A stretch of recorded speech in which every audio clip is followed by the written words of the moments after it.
Hello বন্ধুগুলা, তো দেখো আমি আজকে কি করে যাচ্ছি, কচুর পাত তুলে যাচ্ছি। তো বন্ধুরা আজকে আসবে কচুর পাতের হবে ছেঁকা। তো বাগানে আসছিল, আসিয়ে দেখুন কি সুন্দর সুন্দর জ্বালা জ্বালা কচুর পাত বেরিয়েছে, কালা কচুর পাত এগুলা। তো এগুলার নাম আনাম আজকে আমি ছেঁকা।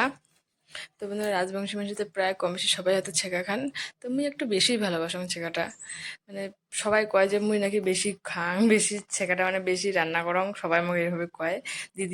দিদি মাসি ঘর সবাই এরকম করে কয়। তো এদিকে সজনার পাতটাও নিয়ে নিবে চুং। সজনার পাত ছাড়া কিন্তু কচুর পাতের ছেঁকা টেস্ট হয় না। তো এদিকে সজনার পাতা এই জন্য আমি নিয়ে নিছুং। তো এদিকে দেখো প্রায় আমার সজনা পাত আর ইসের তোলা কিন্তু কমপ্লিট কচুর পাত। তো এদিকে আমার বেটা করছিলাম কি বাবা এখানে ক্যামেরাটা ধর। তো দেখো আমার ওটা ক্যাঙ্গুরি ধরছে। তো যাই হোক, যে জেঙ্গুরি ধরছে এমন যথেষ্ট। তো দেখো আমার কিন্তু সজনা পাত কচুর পাত তোলা কমপ্লিট। তো আর আমি বাড়ি যাবার হচ্ছ। টাটা।